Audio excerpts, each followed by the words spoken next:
L'esprit de Théo s'emballait. Autour de lui, tout semblait irréel. Devant lui, une créature colossale, à la fois terrifiante et majestueuse, venait de s'éveiller. C'est donc ça que ces fanatiques du culte démoniaque cachent, pensa-t-il, le cœur battant à tout rompre. La créature scruta l'espace d'un regard rempli de fureur.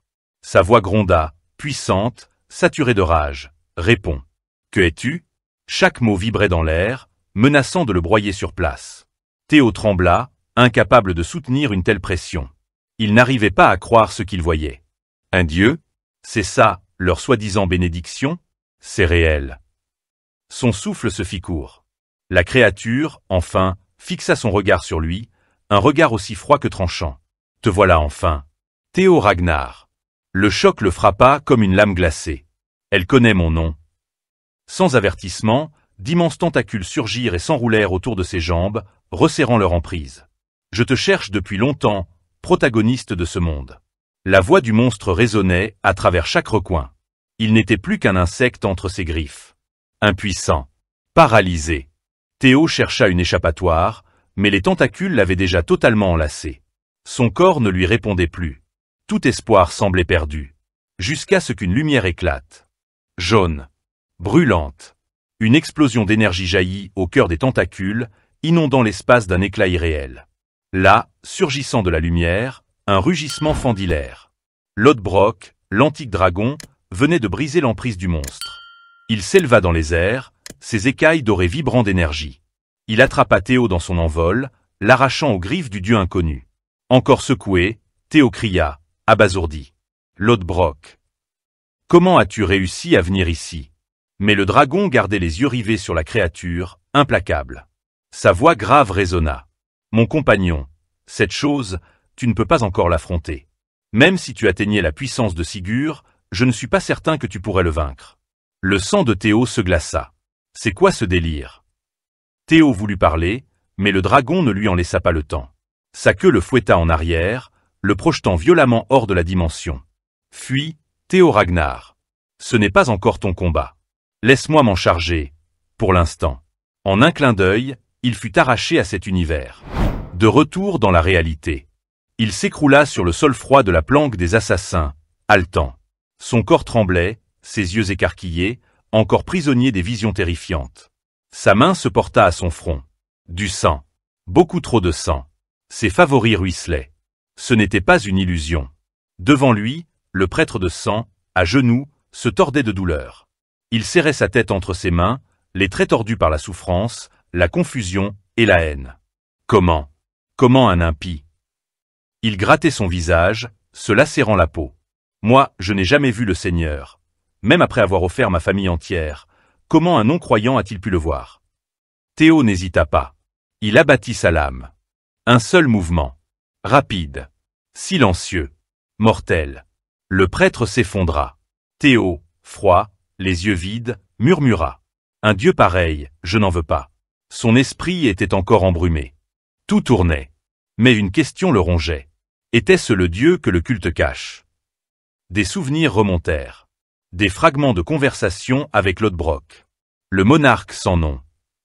Lors de la cérémonie d'examen, elle lui avait parlé d'un être ancien. Un ennemi dont elle protégeait le monde depuis 1000 ans. Confiné, isolé. Et maintenant, condamnée. Privée de son cœur draconique, elle ne vivrait pas plus de 3 ans. 3 ans. Il reste 5 ans avant la Grande Guerre. Celle que déclenchera le culte. La chute de la gardienne. La montée des démons. La rébellion de Trovian. Les pièces s'assemblaient. Trop bien. Une douleur aiguë le frappa au crâne. Il gémit. Se tint la tête. Tout ça, c'est lié. D'une démarche chancelante, Théo avançait, l'esprit vidé, le corps épuisé par la tension mentale. Il allait s'effondrer lorsqu'Evelyne surgit de nulle part. D'un geste sûr, elle glissa son bras sous le sien, soutenant son poids. « Vous avez bien agi, jeune maître », dit-elle d'une voix à la fois fière et déterminée. Peu après, Clive descendit dans le sous-sol. Son regard, aigu, balaya la pièce avant de se fixer sur Théo et Evelyne. « J'ai accouru en entendant dire que des prêtres se cachaient ici », pensa-t-elle, intérieurement. Ses yeux tombèrent sur le cadavre du prêtre sanglant. Evelyne et Théo se tournèrent vers elle. D'une voix vibrante d'admiration, Clive s'adressa à Théo. « Vous êtes incroyable, Théo Ragnar. Je n'arrive pas à croire que vous ayez tué un prêtre seul. Vous n'avez plus rien à prouver. Le décor changea. Les trois se retrouvaient autour d'une table, épluchant des documents. Le ton de Cleve devint plus sec tandis qu'elle tournait les pages. Je pense que ce sont tous les documents. Elle en tenait 2. Que des rapports. Rien d'utilisable comme preuve. Théo s'approcha d'elle avec une boîte à la main, l'air pensif. J'ai trouvé ça dans le sous-sol. Voyons ce que c'est. Le regard d'Evelyne se durcit à la vue de la boîte. Une pensée lui revint. Un souvenir d'elle et Remington, récupérant cette même boîte sur ordre du jeune maître, juste avant la cérémonie d'éveil. C'est le registre secret de Serès et Trovian. Pourquoi ne l'a-t-il pas utilisé plus tôt? Aurait-il prévu tout ça? Elle observa Théo, une lucidité nouvelle émergeant en elle. Tout se met en place, exactement comme il avait prévu. Cleve feuilletait maintenant le registre, le front plissé. Elle s'arrêta sur une page, analysant les détails. C'est bien le registre du groupe marchand de Serès? Murmura-t-elle. Il y a un historique de transactions avec Trovian, marqué de leur sceau officiel. Elle referma le registre avec fermeté et se tourna vers Théo. C'est parfait, Théo Ragnar. Avec ça, nous pourrons prouver la trahison de Trovian et ses liens avec le culte démoniaque. Leurs visages s'assombrirent à cette révélation. La vérité était entre leurs mains. Cleve reprit, d'un ton calme mais déterminé. C'est plus qu'il n'en faut pour les faire tomber. Ils quittèrent la planque, et les paroles de Cleve résonnaient encore dans l'esprit de Théo. Après un bref rapport, nous confronterons le groupe marchand de Serès. Il pensa à Ed Trovian, ses poings se serrant. Attends seulement, Ed Trovian. Cette fois, c'est toi qu'on piétinera. Le décor bascula à nouveau. Au quartier général de la cavalerie du Dragon Blanc. Julius se rend un document, le visage tordu de rage. Les dents serrées, il marmonna. Je le savais. Ed Trovian. Je savais qu'un jour il nous trahirait. Face à lui, Robert buvait son thé avec calme, son visage impassible. Ce n'est pas encore confirmé, dit-il d'un ton posé. Il y a des activités suspectes, mais il reste un simple suspect. Julius écrasa le papier dans sa main, sa voix montant d'un cran. Tu me prends pour un idiot? Le simple fait que le pilier noir lui ait transmis cette information suffisait à Julius. On avait dépassé le stade du doute. Ce n'est pas une intuition, ajouta-t-il, le ton dur. Robert resta de marbre, fermant les yeux, parlant d'une voix basse et calme. Évite les spéculations inutiles. Julius s'assombrit encore davantage. Vu ta réaction, tu les as déjà laissés faire, même en sachant. Robert ne répondit pas. Il prit une gorgée de thé, puis, comme s'il passait à autre chose. Théo Ragnar, dit-il d'un ton désinvolte, j'ai appris dans le rapport de Cleve qu'il a vaincu un prêtre, seul. Les yeux de Julius s'écarquillèrent. Merde, c'est pas possible. Laisse ce sujet de côté. Robert, amusé par sa réaction, le piqua encore. Ce gamin ferait un bon pilier noir. Laisse-le-moi. Julius gronda. Pourquoi t'es comme ça? Toi aussi. Robert plissa les yeux, cette fois plus sérieux. Il a un excellent sens de l'analyse, une capacité de raisonnement fine, il est capable de déduire l'essentiel à partir d'un indice mineur. On dirait qu'il a été formé chez nous. Julius balaya la remarque d'un geste agacé. Peu importe sa valeur, je l'ai vu en premier. Alors ne le touche pas. J'ai que des vautours autour de moi, comme Young et Oza. Robert reposa son thé, son regard devenant plus grave. Young. Ça fait longtemps que je n'ai pas entendu ce nom, dit-il d'un ton chargé de souvenirs. Il marqua une pause, pensif, puis ajouta, plus doucement, Kyle, moi, Oza, et toi, Julius. C'était hier encore qu'on devenait frères. Julius le coupa sèchement. La nostalgie ne marche pas avec moi. Alors si tu voles Théo, je ne te le pardonnerai pas. Le regard de Robert s'assombrit. Sa voix se fit plus grave. On dirait que tu ne t'en rends même pas compte, murmura-t-il, énigmatique. En un éclair, il se retrouva derrière Julius. Son ton était teinté d'un malaise presque moqueur. Le grand frère prend toujours les affaires de ses cadets, dit-il, un sourire espiègle étirant ses lèvres. Avant même que Julius n'ait le temps de réagir, Robert s'empara de 3 bouteilles de boisson posées sur une étagère. Il se retourna brièvement, lançant, la prochaine fois, pense à préparer quelque chose de plus raffiné. Et il disparut dans le couloir. Julius hurla de frustration. Sa voix résonna dans toute l'aile du bâtiment. Robert, de son côté, poussa un soupir de soulagement. Le chaos qu'il venait de provoquer l'amusait. Heureusement qu'il n'y a aucun espion du dragon céleste ici, pensa-t-il. C'est bien le seul endroit qu'ils n'ont pas encore infiltré. Son corps se mit à se dissoudre lentement dans l'air. Une pensée persistait, mieux vaut laisser ce plan entre les mains de Julius. Robert atteignit une fenêtre. Son corps se transforma en oiseau. Il s'éleva dans le ciel, porté par une brise invisible. Mais son esprit restait concentré. Attaquer le groupe marchand de Serès à ce moment précis. Son cœur battait plus vite. Les choses deviennent enfin intéressantes. Le décor changea sur la grande salle de cérémonie du groupe marchand Serès.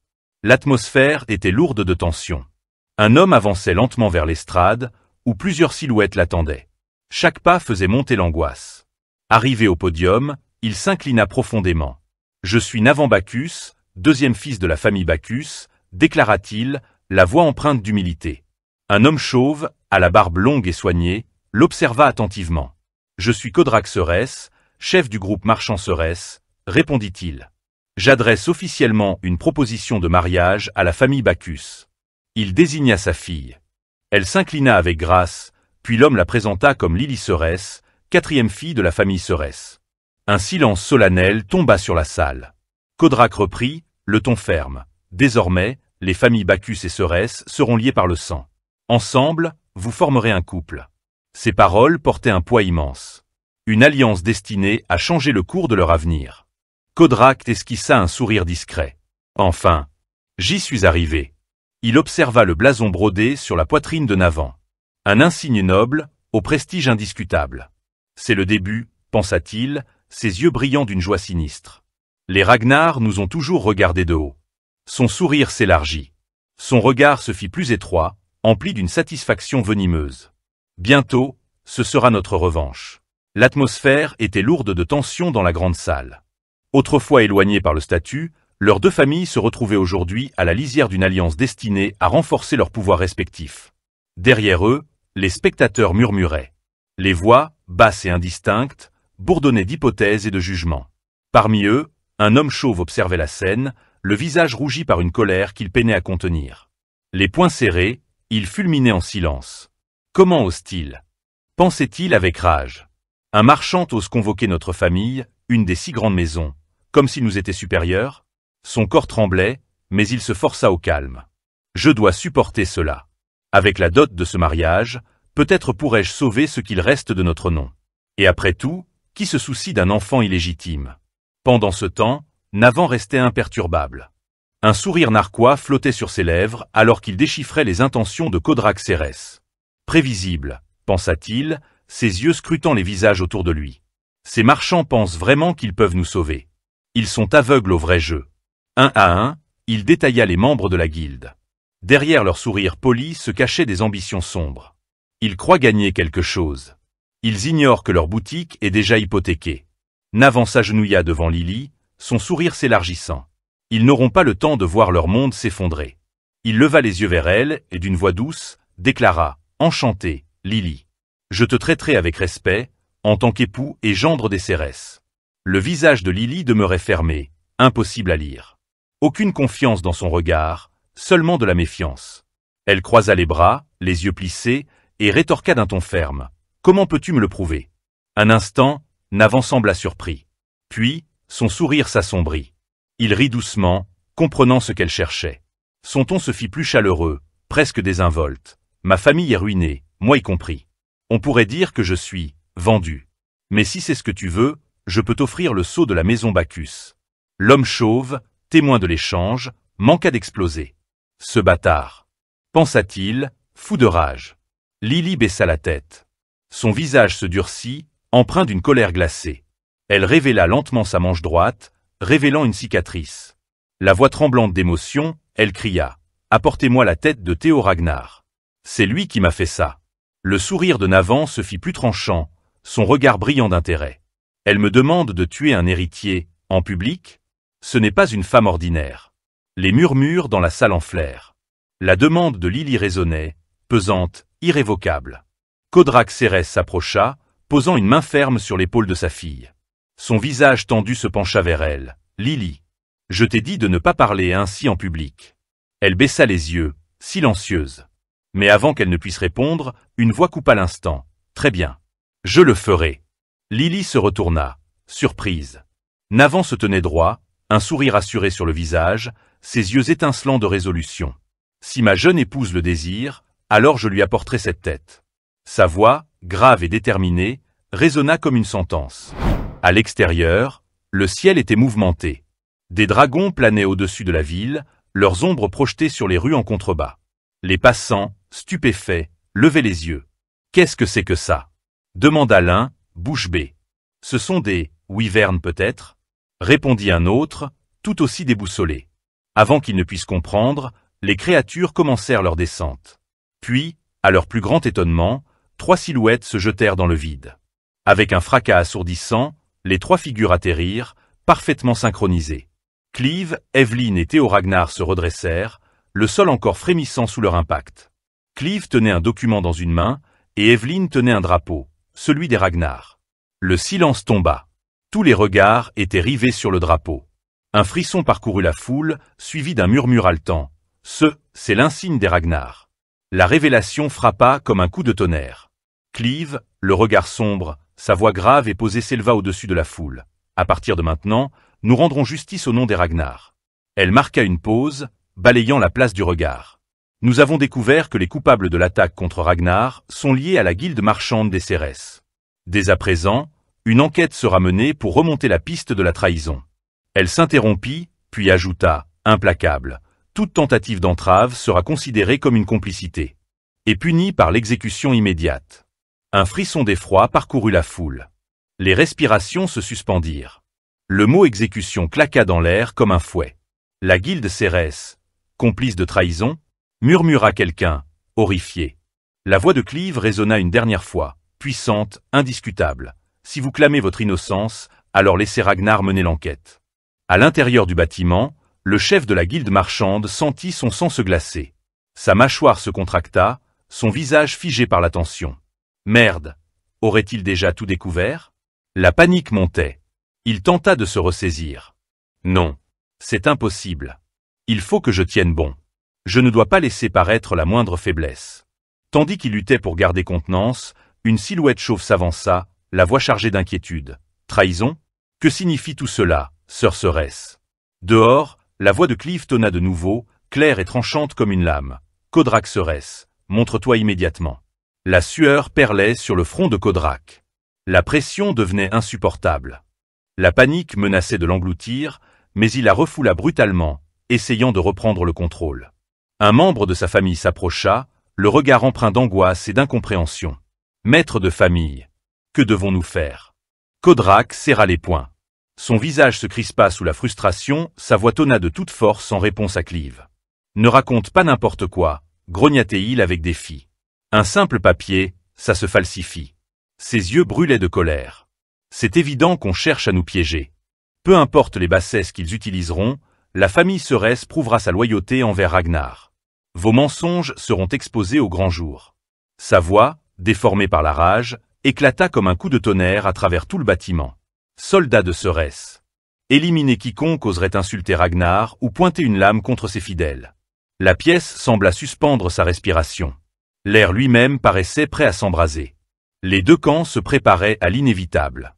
Le chauve, alarmé, posa une main sur l'épaule de Kodrak. « Monsieur Cérès, dit-il d'une voix tendue, voulez-vous vraiment refuser de coopérer à leur enquête ?» Mais le maître de guilde balaya la main d'un geste sec. « Ce mariage n'aura pas lieu, gronda-t-il. Il désigna l'homme d'un doigt accusateur. « Vous pensez vraiment qu'on va vous laisser partir tranquillement après tout ça ?» Sa voix se fit plus dure, un murmure empoisonné. « Il s'agit de trahison. Vous réalisez la gravité ?» Il se pencha, son visage à quelques centimètres de celui de l'homme, ses dents serrées dans un rictus glaçant. « Toi, un des 6 piliers, tu devrais mieux que quiconque savoir ce que cela signifie. Tu crois que je vais mourir seul ?» Son regard se tourna vers la fenêtre.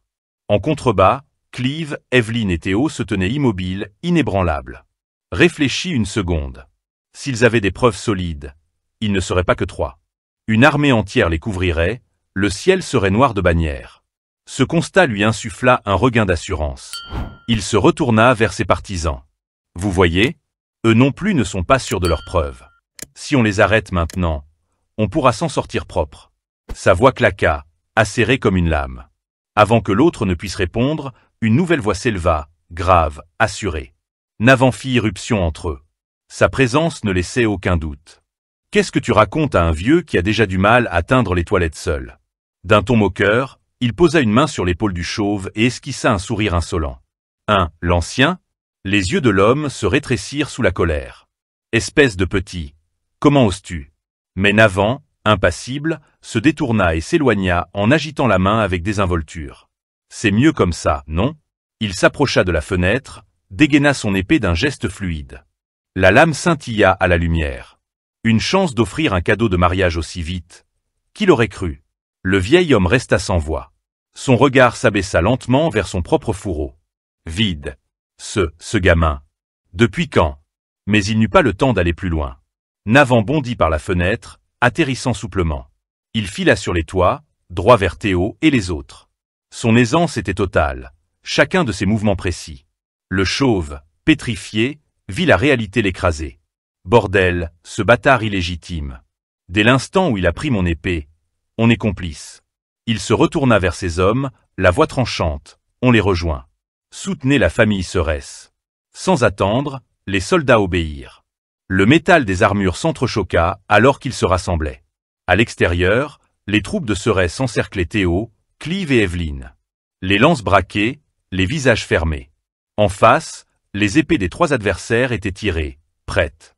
Clive, le regard dur, leva sa lame. Dernier avertissement. Écartez-vous, ou vous serez exécutés sur le champ pour trahison. Ces mots tombèrent comme une sentence. Les soldats, hésitants, transpirant sous la pression, restèrent figés. L'indécision alourdissait l'air. Au-dessus, Navan observait.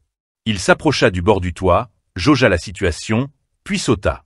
Il atterrit au cœur de la tension, au milieu des trois ragnards, les surprenant.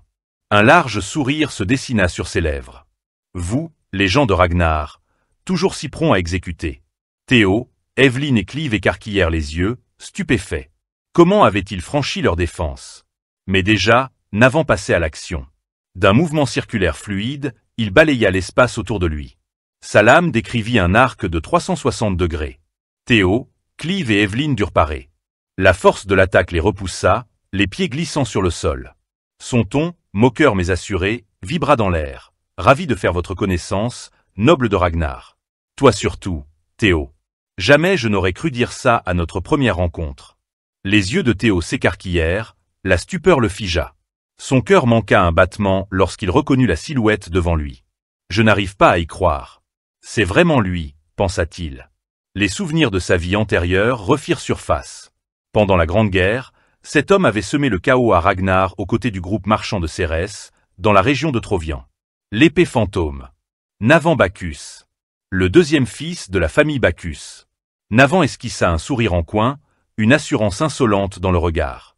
Il pointa son épée vers Théo, sa voix dégoulinante de sarcasme. « Je vais te prendre la tête, Théo. » Le cœur de Théo accéléra. Avant même qu'il ne puisse réagir, Navan fondit sur lui à une vitesse fulgurante, le prenant de court. Chaque coup porté par l'épée fantôme était précis, implacable. Théo, à peine remis du choc, leva son arme in extremis pour parer les attaques. Pas à pas, Théo reculait, submergé par la puissance et la vitesse de son adversaire. La sueur perlait sur son front, son souffle court. Il ne tiendrait pas longtemps. Je dois réfléchir.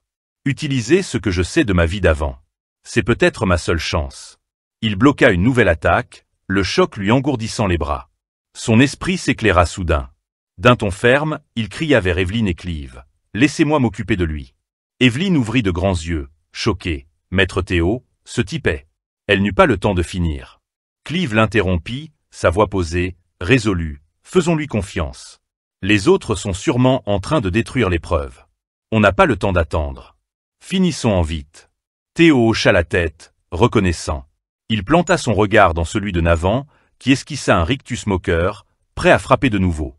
Théo força son esprit à se concentrer, à faire taire la peur. Il para un autre coup, les bras tremblants, et murmura d'un ton déterminé. « Je vous rejoindrai dès que possible. » Le rire de Navan résonna, sombre, railleur. « Ça me va, tant qu'il ne s'en mêle pas. Mais dis-moi, tu penses vraiment pouvoir tenir le coup ?» Il s'avança, le sourire carnassier. « Même avec cette tête-là, je suis plutôt fort, tu sais ?» Théo esquissa un sourire en coin, malgré la tension extrême. « Je pourrais en dire autant. » Son regard s'aiguisa. « J'ai une question. Brandir une arme contre Ragnar, c'est un acte de trahison. Es-tu donc un traître? Ou bien, Est-ce pour détruire la famille Bacchus? Est-ce pour venger ta mère? À la mention de sa mère, le visage de Navan se durcit. Il serra son épée à s'en faire blanchir les jointures. Dans ses yeux brillait une fureur glaciale, mêlée à une douleur sourde. Le grand jeune maître de Ragnar ose évoquer ce souvenir, souffla-t-il, le ton chargé de haine.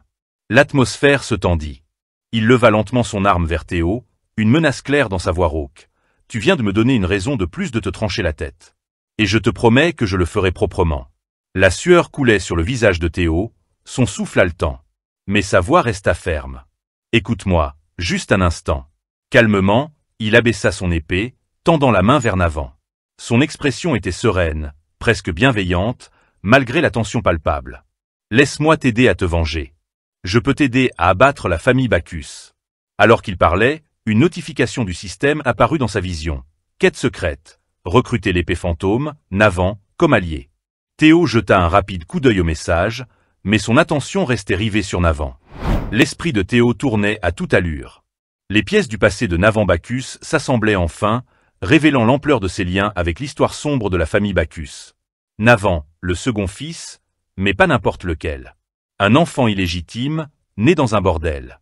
Malgré sa puissance impressionnante, comparable à celle de Thorkel, Navan n'avait jamais été reconnu par la famille Bacchus.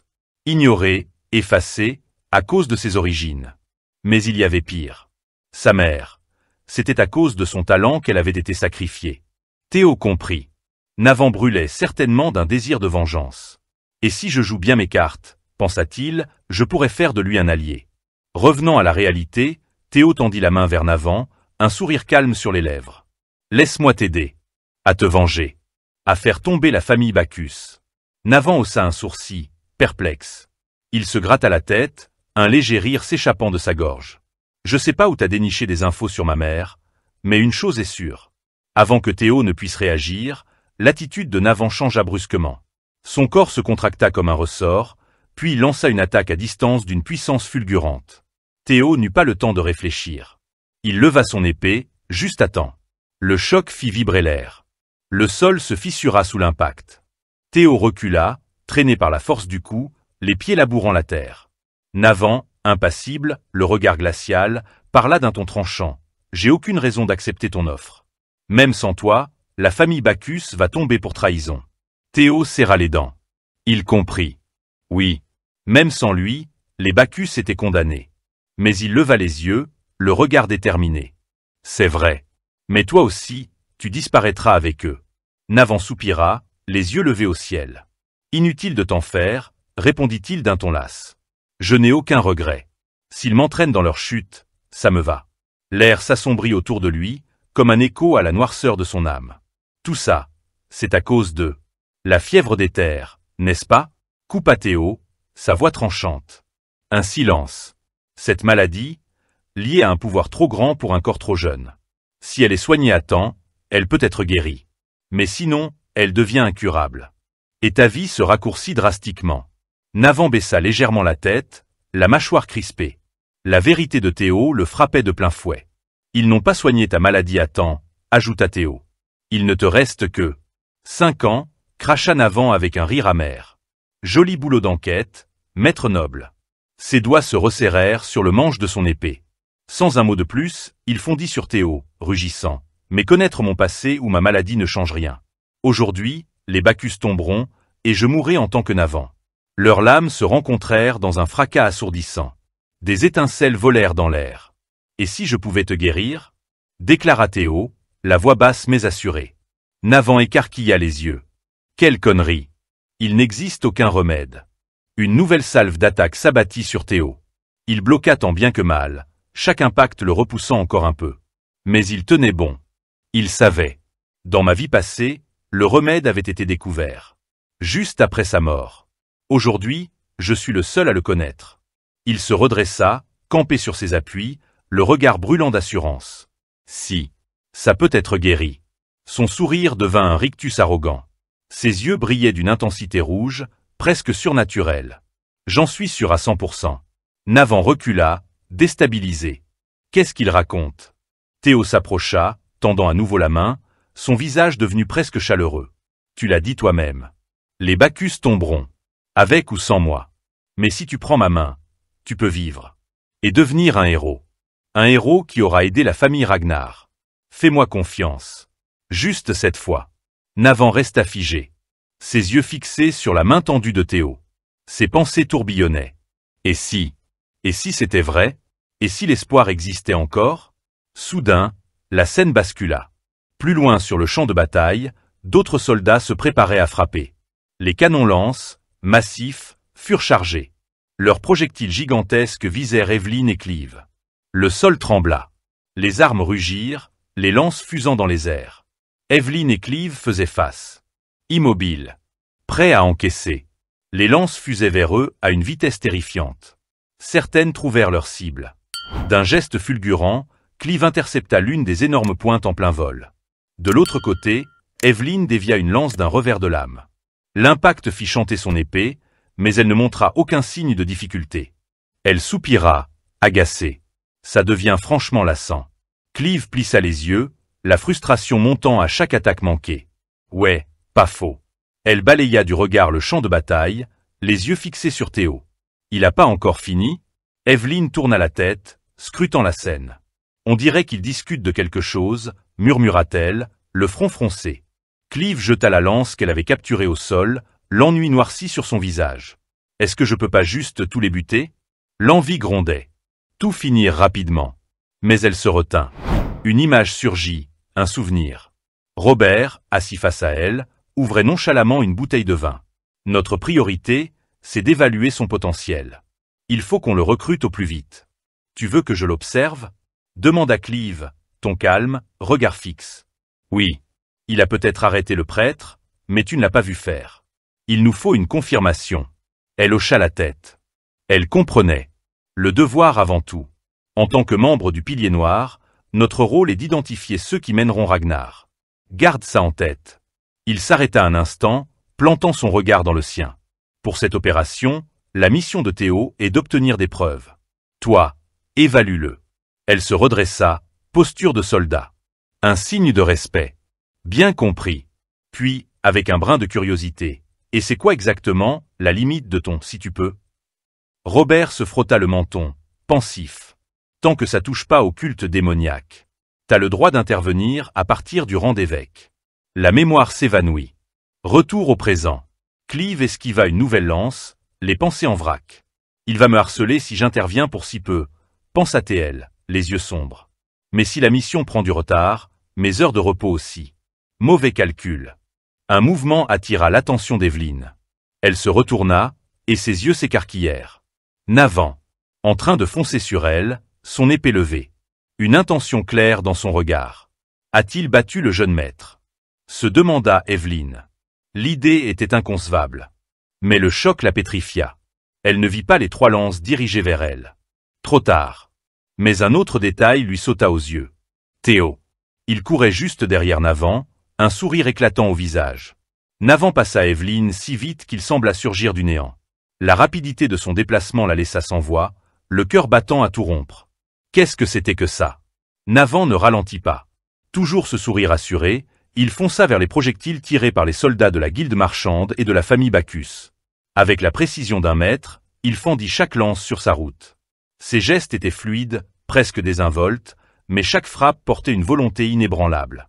Désolé pour l'impolitesse, mesdames, lança-t-il par-dessus son épaule, le ton léger, mais l'intention nette. Evelyn resta figée. Clive, elle, observait attentivement, analysant chaque mouvement. « Pardonnerez-vous ma rudesse? Avec ceci ?» dit-il, leur lançant un clin d'œil rapide. « On est dans le même camp, maintenant. » À cet instant précis, un message système s'afficha dans la vision de Théo. « Quête cachée terminée. Vous avez recruté l'épée fantôme Navan comme allié. » Un grondement. Une explosion secoua la façade du bâtiment où les membres de la guilde s'étaient retranchés. Navan, toujours en mouvement, disparut soudainement. Sa technique signature. Invisibilité, vitesse. Il esquivait tout, agile comme un démon. Les soldats criaient, paniqués. Stoppez-le. Qu'importe le prix. Mais Navan ne ralentissait pas. Il bondit, entama un salto en plein air, survolant les ennemis. Un soldat hurla, tirez. Il ne peut pas esquiver en plein vol. Mais à leur horreur, Navan atterrit sans effort sur un wagon de munitions. Il s'en servit comme tremplin pour se projeter derrière leur ligne. D'un geste rapide, il trancha les cordes retenant les armes. Une à une, les charrettes tombèrent. Trop rapide. Trop puissant. Les soldats tentaient de reprendre le contrôle. En vain. Les lames de Navant détruisaient tout. Les armes volaient en éclats, les hommes s'écroulaient. Ils ne s'arrêtaient pas. Chaque coup était chirurgical. Chaque ennemi, une cible effacée en un instant. Le chaos s'installait. Au milieu, un homme chauve observait, furieux. Mais déjà, les gardes autour de lui tombaient, fauchés par la lame de Navant. Les yeux écarquillés, le chef balbutia. « Comment peux-tu lever ton arme contre ta propre famille ?» Navant se tenait déjà au-dessus de lui, l'épée fermement tenue à deux mains. Son regard était dur, impitoyable. Ses yeux, rougeoyants de soif de sang, restaient braqués sur l'homme chauve, avec une précision mortelle. Une famille? Sa voix suintait le mépris. Le ton moqueur claquait dans l'air. Est-ce qu'un bâtard comme moi a droit à une famille? Avant que l'homme n'ait le temps de répondre, l'épée de Navant s'abattit avec une violence fulgurante. En un seul coup, il le trancha net, le corps se fendant en deux dans un bruit esséurant. À quelques mètres de là, Théo, Evelyne et Clive observaient, impuissants, la boucherie. Le champ de bataille n'était plus qu'un charnier, jonché de cadavres, soldats de la guilde marchande, mercenaires de la famille Bacchus. Evelyne inspira profondément, sa voix calme malgré la violence qui les entourait, il est à la hauteur de sa réputation. Pouvoir tenir tête au jeune seigneur Torquel, ce n'est pas rien. Comment l'as-tu convaincu, jeune maître? Théo esquissa un sourire. Les coins de ses lèvres se relevèrent légèrement, un éclat de malice dans le regard. Je lui ai simplement promis ce qu'il voulait. Ils fixèrent à nouveau Navant, dont les mouvements trahissaient une maîtrise effrayante de l'épée. Puis le visage de Théo se durcit. Sa voix, soudain, devint tranchante. Ne restons pas plantés là. Suivons-le. L'éclat de la détermination dans les yeux, il ajouta, finissons notre mission. Capturons Kodrak Cérès. D'un élan brutal, Théo se lança en avant. Son épée dégainée, il courait déjà vers le bâtiment. Evelyne et Clive s'élancèrent à sa suite, lame en main, prêts à en découdre. Plus de place pour l'hésitation. À l'intérieur, à une fenêtre en hauteur, Kodrak Cérès, chef de la guilde marchande, observait le chaos en contrebas. Les cris de ses hommes, submergés par l'ennemi, montaient jusqu'à lui. Un de ses subordonnés s'approcha à pas prudents, la voix teintée d'angoisse. « Chef de famille, nos forces reculent. » Kodrak se retourna brusquement. La fureur vibrait dans sa voix. « Tu crois que je ne le vois pas ?» Ses mâchoires se crispèrent, les dents serrées. Un instant, son regard se perdit sur le champ de bataille. Puis il inspira profondément, tentant de se reprendre. La peur voilait son visage, mais sa voix restait tendue, contenue. Il n'y a plus de temps. Il faut qu'on trouve un moyen de s'en sortir. Le subordonné hésita, sa voix faiblissant. On devrait brûler les documents, se lier à Trovian. À l'évocation de ce nom, Kodrak explosa. Il se tourna violemment vers lui, la voix rugissante. Non. Ne touche surtout pas à ces documents. Le subordonné recula, pris de panique. Qu'est-ce que? Chef, s'il vous plaît, pensez rationnellement. Il faut éviter des pertes inutiles. Mais Kodrak le saisit par le col d'un geste fulgurant, le tirant brutalement à lui. Son visage n'était plus qu'un masque de rage.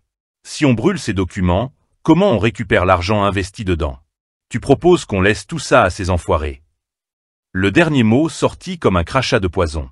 C'est alors qu'une voix glaciale fendit l'air, implacable. Pauvre mortel. Tu es trop ivre de ta propre cupidité pour voir plus loin que ton nez. Kodrak se retourna. Son expression changea du tout au tout. La colère s'effaça, remplacée par un calme calculateur. Justement, dit-il d'un ton mesuré. J'ai besoin de vous. Vous tombez à pic. Deux silhouettes sortirent des ombres. Leurs yeux rouges, inhumains, débordaient de haine. Leur simple présence glaçait l'atmosphère. C'étaient des membres du culte démoniaque. Froids, dangereux, et prêts à tuer. Dehors, le combat faisait toujours rage. Théo, Evelyne et Clive avaient taillé en pièces tous les adversaires sur leur passage. L'entrée du bâtiment approchait. Théo sentait son cœur battre à tout rompre. C'est ici, pensa-t-il. Je vois la fin. Il trancha un dernier soldat. Son ton était grave. Continuons. Il faut entrer. La porte du bâtiment s'ouvrit lentement. Théo s'arrêta net, le souffle coupé. Ce qu'il vit lui serra la poitrine, une foule de combattants, tous armés, les attendait. L'atmosphère devint lourde, suffocante. Il les reconnut aussitôt, les membres du culte. Une silhouette s'avança lentement. Chaque geste semblait calculé. D'une voix grave, empreinte d'un pouvoir sinistre, elle déclara « Des invités non désirés sèment le trouble ». La voix était froide. Mécanique. Croyants, réjouissez-vous. Le moment est venu de mettre vos enseignements à l'épreuve. La porte s'ouvrit en grand. Une horde de fidèles apparut, armés de torchers et de lames. Ils s'avançaient, en silence, le regard fixe, comme des ombres animées par une foi noire. Une tension glaciale enveloppa les lieux. Le combat à venir allait être sans merci. La scène recule de quelques instants. Deux silhouettes mystérieuses émergent de l'ombre. L'une est un homme immense, suivant de près un évêque aux robes sombres et imposantes. Ils avancent avec détermination, en décalage total avec le chaos environnant. En les apercevant, les yeux de Kodrak brillent d'un bref soulagement. « Vous tombez bien », murmure-t-il, la voix chargée de gratitude, mais tendue par l'urgence. « J'ai vraiment besoin de vous maintenant. » Il se tourne vers eux, retrouvant un soupçon d'assurance. « Je suppose qu'il est impossible de mourir dans ce monde. Pas vrai? Vous m'avez même envoyé un évêque du culte démoniaque. » Il sourit avec ironie, bras écartés dans un geste de résignation. « Vous et Trovian êtes de mèche, n'est-ce pas? Alors ça veut dire que vous êtes avec nous. Je vous en supplie. Aidez-moi. » Les deux silhouettes s'approchent, lentes, inéluctables. Kodrak soutient leur regard, conscient de la gravité du moment. L'évêque parle enfin, sa voix basse, glaciale. « Je vais t'aider. Mais seulement parce que je pourrais avoir besoin de toi. Le jour du jugement. » Il marque une pause, mais d'abord. Où sont les documents concernant Trovian? Kodrak plisse les yeux, méfiant. Il croise le regard de l'évêque, son ton devient dur, soupçonneux. « Pourquoi tu cherches ça? Ces documents, c'est ma source de revenus. Tu penses que je les ai pas bien planqués? » Sa voix monte, plus tranchante. « Si tu veux de l'argent, fais ton boulot correctement. » Mais il n'a pas le temps d'en dire plus. Le subordonné de l'évêque bondit, rapide comme l'éclair. Sa main saisit le visage de Kodrak avec une force terrifiante.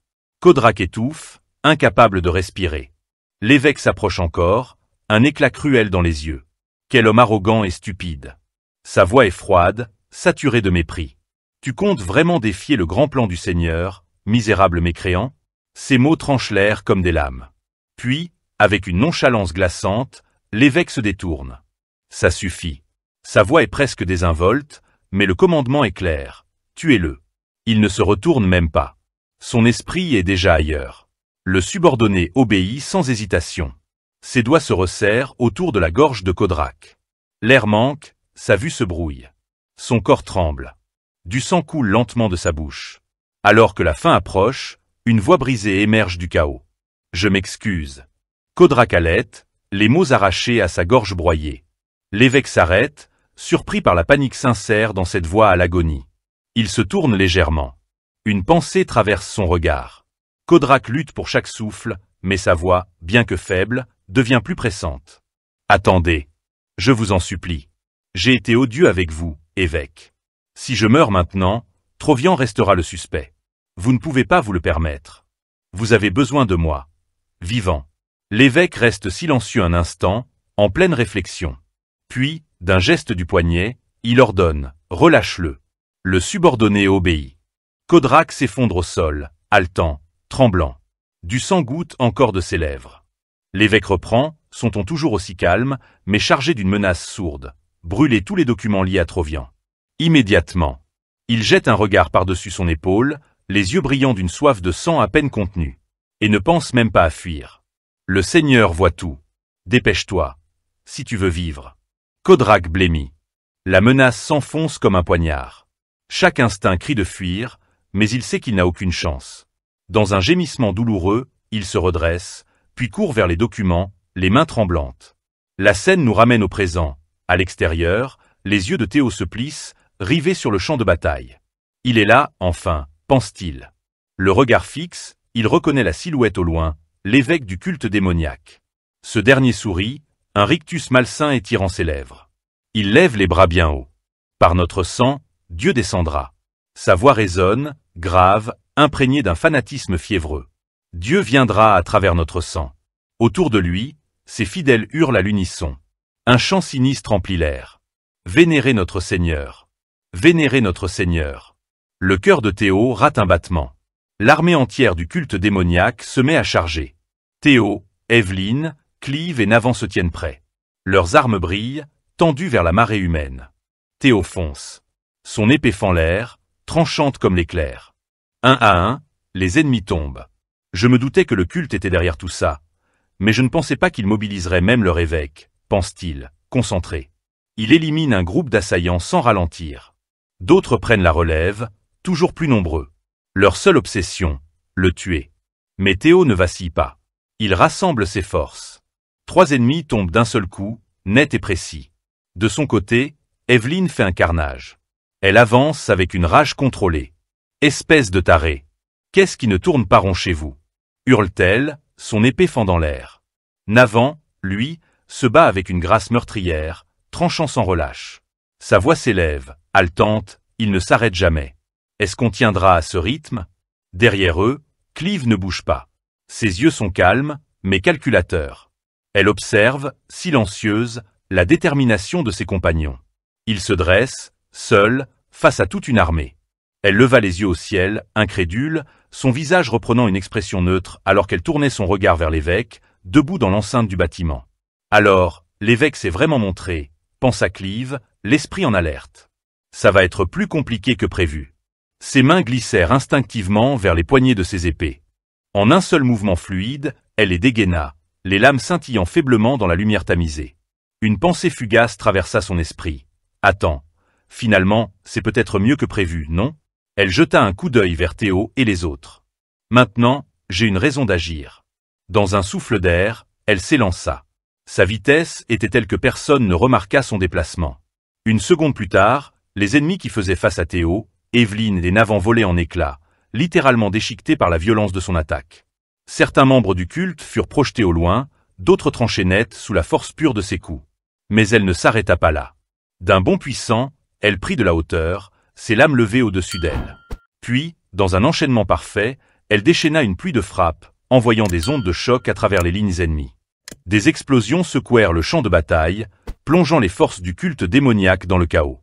Elle atterrit avec grâce, une énergie crépitante l'enveloppant. D'une voix assurée, elle lança à Théo et aux autres. À partir de maintenant, je prends la tête. Son regard se durcit. Elle fixait les forces ennemies, déterminée. On ne peut pas rester là à regarder ceux qui barrent la route à Ragnar. Je vais réduire ce palais en cendres. Théo ouvrit de grands yeux, sidéré par sa déclaration. Il cria, « Attends, n'oublie pas pourquoi on est venu. Il faut récupérer les documents avant qu'ils ne les détruisent. » Clive s'arrêta un instant, l'arme toujours levée. Elle soupira, sa voix détachée, mais teintée de désillusion. « Théo, je crois que je t'ai surestimé. » Elle fit tourner ses épées dans ses mains avec aisance, un sourire flottant au coin de ses lèvres. Puis son expression se ferma à nouveau. Le culte démoniaque s'est dévoilé. On n'a pas besoin de plus de preuves. Elle repartit à l'assaut, tranchant à travers les lignes ennemies avec une précision implacable. Mais Théo ne comptait pas rester en retrait. Il se jeta dans la mêlée à ses côtés, le visage tendu par la détermination. « C'est tout le contraire, » répliqua-t-il. « S'ils s'opposent autant, c'est qu'ils ont quelque chose à cacher. On doit absolument mettre la main dessus. » Leurs mouvements se coordonnaient parfaitement. Les mots de Théo restaient suspendus dans l'air, lourds de sens. Ce que protégeait le culte ne devait à aucun prix leur échapper. Clive plissa les yeux, un brin d'amertume dans le regard face à l'avancée incessante des ennemis. « Je comprends, » souffla-t-elle, frustrée. « Alors, qu'est-ce que tu proposes ?» Les forces ennemies continuaient d'affluer, mais le groupe tenait bon. Chaque coup d'épée faisait tomber un nouveau fanatique. Quoi qu'il arrive, la priorité c'est d'ouvrir un passage. Pas vrai, Théo? Il hocha la tête, ses yeux désormais luisants d'une lumière rouge inquiétante, prêts à frapper à nouveau. Exactement. Sa voix était grave, tendue. Mais quand on aura percé, les preuves auront peut-être déjà disparu. Il abattit plusieurs ennemis d'un geste fluide, son regard durcissant. J'ai une solution. À voix basse, presque pour lui-même, il murmura. Puis, il activa ses compétences. Porte mentale et synchronisation du nouveau-né. Ses yeux s'illuminèrent d'un bleu vif. Le champ de bataille devint limpide. Chaque détail, chaque mouvement, chaque plan possible se dessina devant lui. Sa vision s'élargit jusqu'aux maisons proches. Autour, tout semblait ralentir. Clive continuait à se battre, méthodique et impitoyable, mais en même temps, son esprit analysait la situation. Aucune preuve pour l'instant. Mais si c'est le dragon noir qui nous a alertés, on doit rester attentif. Ses pensées furent brusquement interrompues. Une silhouette apparut derrière elle. Un prêtre. Puissant. Il leva les poings, criant « Tu oses baisser ta garde ». Mais Clive avait déjà réagi. Elle pivota, l'âme levée.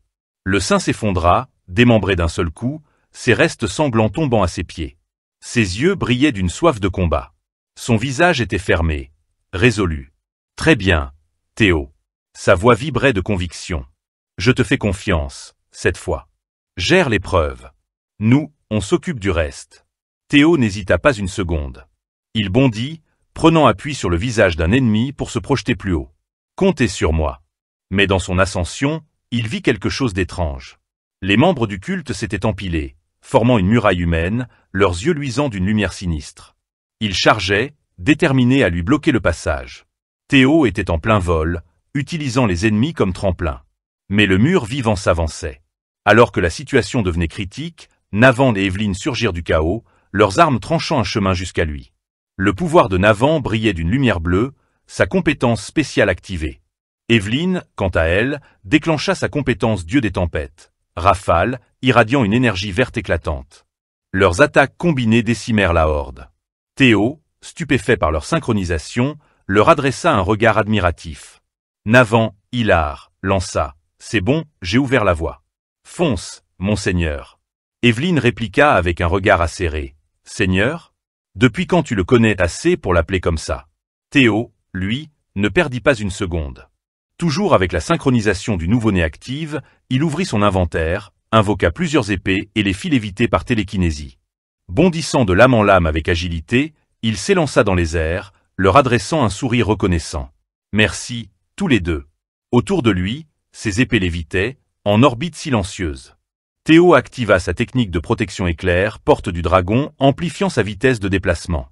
Il esquivait les attaques avec une aisance surnaturelle, glissant entre les lames ennemies comme une ombre en mouvement. Son regard restait fixé sur l'objectif. Il n'y avait aucun doute. Une mission aussi critique que la destruction de documents ultra-confidentiels ne serait jamais confiée à un simple pion. Ce genre de tâche ne pouvait revenir qu'à un membre de Cérès. En scrutant l'intérieur du bâtiment à l'aide de sa vision augmentée, un détail attira son attention. Une silhouette. Stationnaire. Discrète. Mais familière. Son regard se durcit, l'éclat bleuté de ses yeux s'intensifiant. Un sourire s'étira lentement sur ses lèvres. « Je t'ai trouvé, Cérès Kodrak. » Une interface système s'afficha devant lui, lien maléfique d'une vie passée. Il est temps de solder les dettes. Déjouer leur conspiration.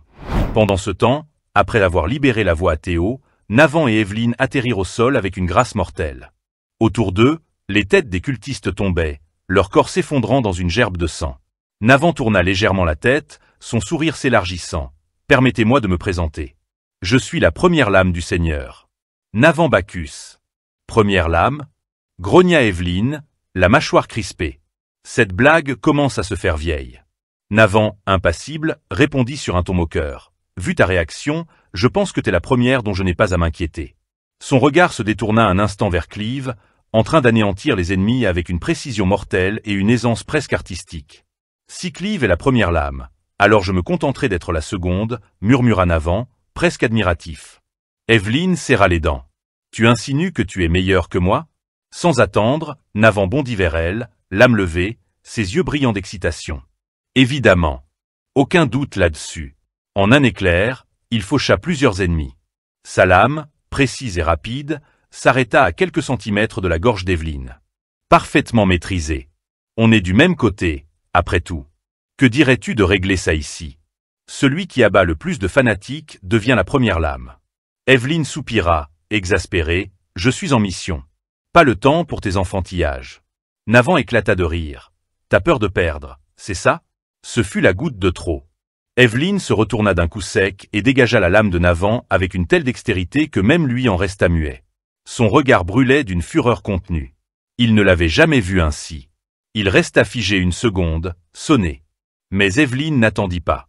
Elle se glissa derrière lui et, d'un mouvement foudroyant, exécuta plusieurs ennemis qui s'apprêtaient à attaquer Navant dans son dos. Chacun de ses coups était chirurgical. Sans un mot de plus, elle s'élança de nouveau, laissant Navant seul, ébahi. Son pouvoir divin explosa dans un tourbillon de vent et de lumière verte. Son regard était résolu. Je vais te montrer pourquoi je suis la première lame. Tu risques de regretter ce défi. Navan reprit ses esprits, un large sourire aux lèvres. Il tourna les talons, raffermit sa prise sur son épée, et lança « J'ai hâte de voir ça. » Allons-y. La scène bascula ailleurs. Dans les profondeurs du palais, le tumulte de la bataille paraissait lointain. Les pièces étaient désertes, silencieuses. Un contraste saisissant. Dans les sous-sols, un passage secret menait à une pièce étroite. Kodrak, suant à grosses gouttes, arriva devant une porte verrouillée. En un geste sûr, il déverrouilla la serrure. Le déclic métallique résonna dans le silence comme un coup de tonnerre. Il alluma une torche, éclairant l'espace réduit. Au centre, un coffre. Autour, des étagères couvertes de livres. Sans hésiter, Kodrak s'en approcha, main tremblante. Il ouvrit le coffre. À l'intérieur, des documents soigneusement rangés. Ceux qu'il avait mis des semaines à obtenir. L'enjeu était colossal. En les fixant, il sentit le poids de la vérité s'abattre sur lui. C'était la preuve nécessaire pour extorquer des fonds à Trovian. Kodrak serrait les dents, le front perlé de sueur. La frustration bouillonnait en lui. Il suffit de brûler ça, et on pourra échapper à l'accusation de trahison, pour l'instant. Il baissa les yeux vers la torche dans sa main. Une hésitation. Ses pensées se brouillaient. Dois-je vraiment tout brûler? Cette question ne le lâchait pas. Tous ces documents. Ils valaient une fortune. Les récupérer serait presque impossible. Mais ses pensées furent brusquement interrompues. Il se remémora les paroles de l'évêque, encore gravées dans sa mémoire. Brûler tous les documents liés à Trovian. L'ordre était sans appel. Et la menace sous-jacente, parfaitement claire. Kodrak soupira, vaincu. Il savait ce qu'il avait à faire. Mieux vaut ça que mourir, pensa-t-il amèrement. Il inspira profondément, puis lâcha la torche. Elle tomba en direction du coffre, là où reposaient les précieux documents. Les flammes allaient tout consumeur. Les preuves de ses tractations avec Trovian. Des preuves qui pouvaient aussi bien le sauver que le condamner. Mais avant que la torche n'atteigne son objectif, un éclair noir fendit l'air. Une décharge d'énergie crépita dans la pièce, emplissant l'atmosphère d'une tension électrique. Avant même qu'il ne puisse réagir, une silhouette traversa la pièce comme un éclair. Théo. Rapide comme la foudre, il attrapa la torche en plein vol. Son geste était si précis, si fluide, qu'il semblait tout droit sorti d'un film de super-héros. Le chef de la guilde marchande se retourna, confus. Théo Ragnar, balbutia-t-il, la gorge nouée. Comment es-tu arrivé ici? Le regard de Théo brillait d'une lueur sombre. Un éclat de sang-froid, implacable. Sa voix, calme mais tranchante, résonna. On dirait que le bras de ta quatrième fille n'ont pas suffi. Le visage de Kodrak se figea de terreur. Il tenta un sourire maladroit. Écoute-moi, Théo Ragnar. Je peux tout expliquer. Mais Théo ne lui laissa pas le temps. D'un mouvement brutal, il fit volte-face et lança son épée. Elle fendit l'air avec une précision effroyable. La lame toucha sa cible en pleine gorge. Une onde noire accompagna l'impact. La voix de Théo, froide, implacable, s'éleva. Celui qui se rebelle contre Ragnar sera exécuté. La tête de Kodrak roula au sol dans un bruit sourd. Son corps s'effondra, sans vie. Le système afficha aussitôt une notification. Félicitations. Les chaînes du mal de votre vie antérieure ont enfin été brisées. Théo se tourna vers le coffre. À l'intérieur, les documents. Des traces écrites menant tout droit à Trovian. Il fouilla rapidement le contenu, l'esprit en ébullition. Tout ça. Pour ça? Était-ce vraiment nécessaire d'impliquer le culte démoniaque? Ses pensées dérivèrent vers Clive. Il murmura, le registre secret remis à Clive. Lui seul suffit à faire tomber Ed Trovian. Son regard se durcit. Mais le clan Trovian reste un problème. Tout le clan doit tomber. Ce n'est pas que le dragon céleste, mais tout le clan Trovian. Ils sont tous impliqués. Il s'arrêta. Ses pensées se recentraient. Avec ces documents, on peut démanteler toute l'opération de Trovian. Définitivement. Il inspira profondément, ses yeux analysant chaque recoin de la pièce. Chacun de ces papiers est une pièce à conviction. Mais que prendre en priorité? Son regard se fixa soudain sur une étagère. Un livre attira son attention. Son titre, Rapport d'enquête, Palais des Roses. Théo l'ouvrit. Son cœur manqua un battement. Les premiers mots qu'il lut lui glacèrent le sang. Méfiez-vous de la surveillance du Dragon Noir lors de l'acquisition de reliques. C'est un document écrit de la main d'Ed Trovian, souffla-t-il. Il lut plus loin, ses mains se crispant. 2 reliques ont déjà été acquises. Et d'après mes déductions, d'autres se trouvent dans le palais des roses. Théo se figea. Des reliques? Dans le palais des roses? Qu'est-ce que cela signifie? Des souvenirs l'envahirent. Une autre vie. Les accusations infondées. Les humiliations. La chute. Tout à cause d'une relique. Ses dents se serrèrent. Il tourna la page. Selon notre plan, Cécilia et Théo Ragnar devront être éliminés. Le cœur de Théo brûlait de rage. Ses yeux s'écarquillèrent, son souffle s'accéléra. Une colère sourde, brutale, montait en lui comme une vague prête à tout submerger. Tout ça, juste pour une relique? Son corps tremblait sous l'effet de l'émotion. Sans dire un mot, il saisit le papier et le froissa d'un geste sec. À quel point peux-tu être corrompu, Trovian? Il respirait par saccades. Son esprit, obscurci par la fureur, ne voyait plus clair. Puis, soudain, il reprit le contrôle. Ses doigts se détendirent, relâchant la feuille froissée. Il inspira profondément. Une respiration lente, contrôlée. Puis il referma le livre d'un geste vif. Rien ne changera en relisant ce rapport. Maintenant, je dois me concentrer sur ma vengeance. Lentement, méthodiquement. Son regard balaya de nouveau les étagères. Des reliques précieuses y étaient disséminées, mêlées aux autres documents. Je vais prendre ce que tu as obtenu avec tant d'efforts, Trovian. Et je te ferai payer. Ses yeux se posèrent sur 2 cubes.